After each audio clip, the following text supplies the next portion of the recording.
What is going on YouTube? Hitler back making another brand new Crypto TV episode. In today's video, we are going to be looking at XRP, Litecoin, Bitcoin, Ethereum, as well as the S&P 500. Specifically, in today's episode, we are going to be talking about the major movements that are happening within cryptocurrency. Yesterday, I put out a video that, yes, I understand, was slightly bearish and was leaning towards a correction side, but I just want to show you guys in today's episode the opportunities of if we have a bullish correction and we actually break through resistances that we set in yesterday's price fluctuations. If these resistances are broken, which we're getting very close to doing in today's video, there's a very good chance we could still flip bullish and start to head up even higher. These are some pretty great things, and these may open up some more doors to buying in long, leveraging to the upside. If any of this sounds interesting, or you're just interested in learning how to capitalize off the market's movement, then definitely make sure to subscribe, turn on post notifications, leave a giant thumbs up as this does help support the YouTube algorithm. Make sure to follow me on Twitter, CryptoVOfficial. This way, if you have any questions, comments, or concerns, you can DM me over there.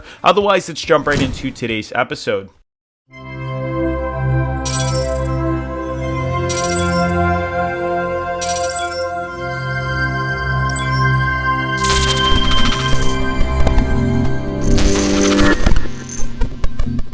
All right, as you guys can see, top 10 cryptos, everything is actually starting to slowly climb back up. And this is what's very interesting to me. After yesterday's very interesting candle formations, which really led to what I believed was a bearish correction and a doji reversal, we're starting to see these coins actually retest top resistance once again. And this just blows my mind out of the water. So today's episode, we're really going to be talking about the opportunities of breaking bullish, heading up higher in the market, and then obviously the possibilities of reversal, just how to prepare yourselves and get ready in case the markets do decide to shift out of our favor and start to fall lower. We'll at least be able to be prepared for that. I mean, otherwise, looking at the coins, you can see 7-day moving averages. I mean, coins have been up so insane, it blows my mind. Coins are up over 200%, some of these things, and it blows my mind. 207%. We have coins up over 100%. It's absolutely crazy that pretty much any cryptocurrency invested into would yield some sort of return on investment in the positive way, and that just blows my mind. But to jump right into the technical analysis, as you guys can clearly see, I just want to flash through some of these cryptos. We have Ripple here, we have Ethereum here, Bitcoin, we have Litecoin, and the S&P 500. So to dive right into things, as you guys can see, I'm looking at this right now on Bitcoin. This is on the daily charts on Bityard, and I'm just going to flash through this and then Bitcoin really quickly. But basically what we've been using is prior resistances to basically gauge where exactly our top resistance plans on being. And you can see right here pretty much what I am referring to. Now, it's not shown as much on the Bitcoin chart on the Bitcoin to USDT, but Bitcoin to US dollar does show and reveal some very interesting things. So, I mean, we do have this reversal doji, which formed 2 days ago. You can see what I'm referring to. This is basically the top. This is where all-time highs were. You can see where it shows us resistance and where it shows us bottom support. I mean, I can tweak this, move this slightly lower right there, and you can see basically what we're referring to. So, we just have to prepare ourselves, and I'm preparing myself for the opportunities of a breach above this resistance today or a correction lower. So, as you guys can clearly see, we do have our price ceiling and our price floor clearly mapped out. We have a clear resistance at 4,800, clear support at $44,800. So either direction is broken, it would mainly gauge us to seeing, bullish corrections or bearish dumps. So mainly what you have to consider is obviously, a lot of people are probably going to comment, okay, well, what if we decide to, you're just saying that we're going to break bullish or break bearish. That's so great. You're telling us there's two ways of market movement. Well, let me break that down, make it a little clearer.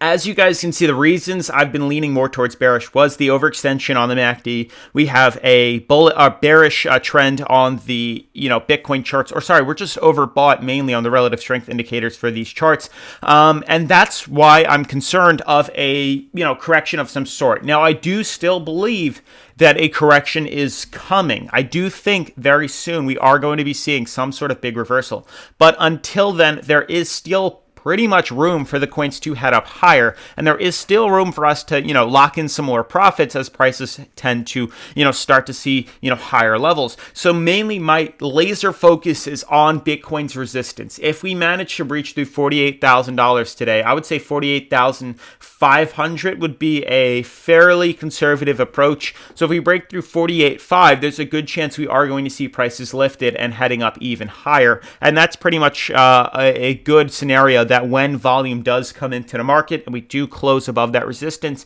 we should be able to bring that price up higher to probably closer to $50,000. How do I plan on taking advantage of that? I'd be using Bityard. I did link it in the description. I know I talk about Bityard a lot, but that is because I use this every day to trade cryptocurrency, capitalize off runs, even capitalize off shorts. I even showed you guys just a couple of days ago, I used the demo account and was easily able to make a quick trade of over $200 in just the blink of an eye. It literally took 20 minutes and I was up. So you can see 17%, 2%, 2%, and it's just so easy to capitalize off these runs. Obviously, there's some risk involved, but it's definitely something to check out and test your skills. Now, in reference to how do we capitalize off a run in Bityard is basically when we see prices break through, and I'm pretty much telling you guys my game plan. If we break through resistance of $48,500, and we close, let's say today or tomorrow's candle above this resistance, obviously we will be in all-time highs. It would give us enough room to buy in long, let's say we leverage it 50 times with 1,000 times, or that's way too risky. I would do probably like 25 times of $1,000 on leverage, or $1,000 on margin, 25 times leverage. We can then literally just click buy long, guessing markets is going to swing up to the upside and capitalize off those runs, and vice versa. Like I said, Bityard is linked in the description if you do want to check it out. But now, in reference to Bitcoin correcting, if it breaks through this support, which is the price floor of $44,800, there's a good chance the short's going to come back because I'm still waiting for the markets to dip. I do believe in the, in the next couple of weeks, maybe we do head up higher. Maybe we see movements like this. Maybe we swing back up. But I do think at some point the market is going to trickle back down and retest this bottom support one way or another. I do think it's going to happen. So I am, preparing myself for that short, but I'm also preparing myself for more opportunity to see a bullish break. Now, how does this apply itself to XRP? I mean, XRP looks golden. We're just now retesting overbought on the relative strength indicator. MACD looks okay, slightly overextended, but we literally are just that much closer to finally pulling back up and heading back up to 60 cents. Market looks great. We don't look crazy overextended. The weekly looks okay. The monthly looks okay. You can see on the weekly right here, we're nowhere near overbought, or not nearly as much as we were back in, I believe it was November, end of November into December of 2020.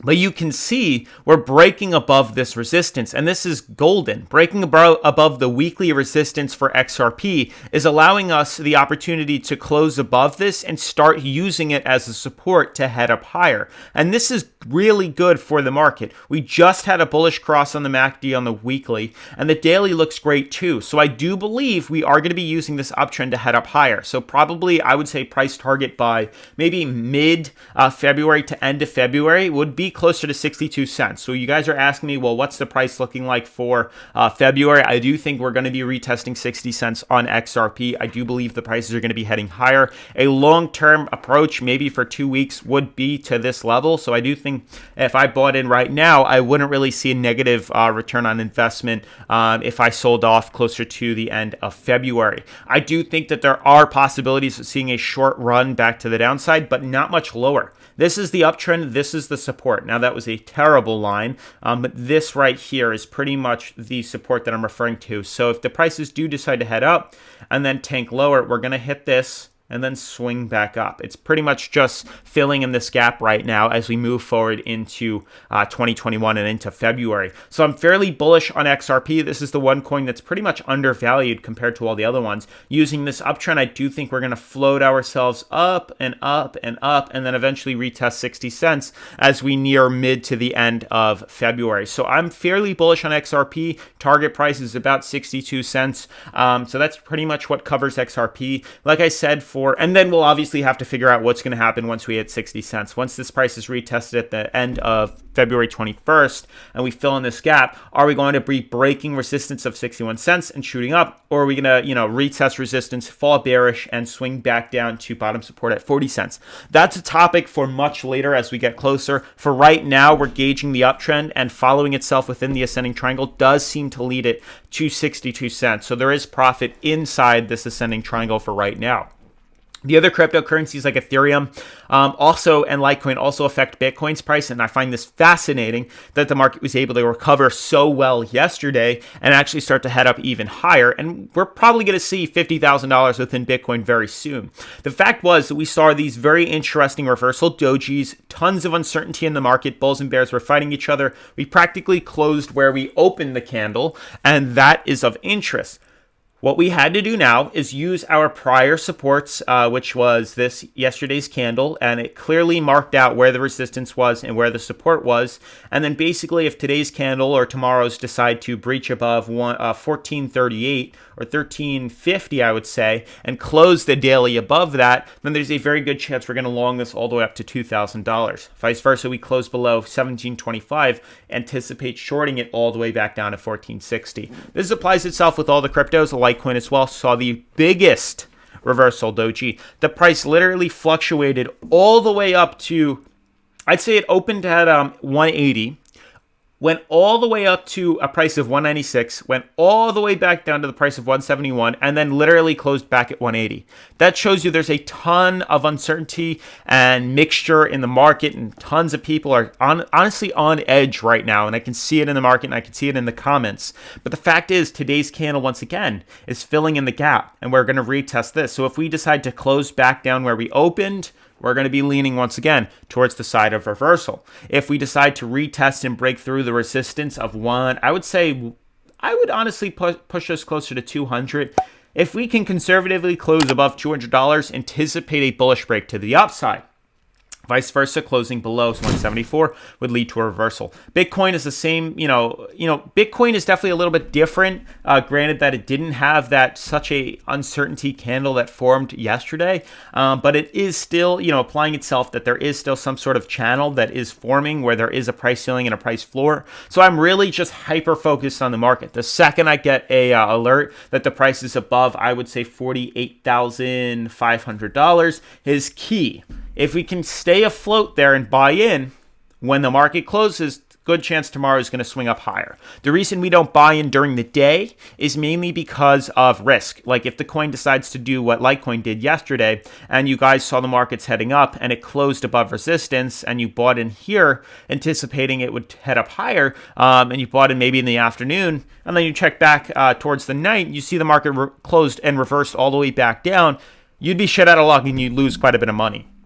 That's why I wait for the daily candles to close. If we can form and close above these resistances, like you can see, this was a beautiful ascending triangle, this is a beautiful sideways channel forming right here. We had the uncertainty candle. We had it a little lower the following day, and then we decided to breach the resistance, which was marked right here. We closed that candle. I'd say buy in right here and then capitalize off the run, which we just had. So the same thing applies itself right now within this market. If we close above here tomorrow or tonight, good chance the following day is going to lead towards a bigger volume injection. So that's mainly what I'm waiting on. That pretty much wraps up today's video, guys. S&P 500 looks very odd, very interesting, leading towards possible correction to the downside. But with this bullish cross on the MACD, we may actually decide to head up higher. Otherwise, that's pretty much going to wrap up today's video. If you are new to the channel, make sure to subscribe, turn on post notification, leave a giant thumbs up as this does help support the YouTube algorithm, and I'll see you in tomorrow's video. Peace.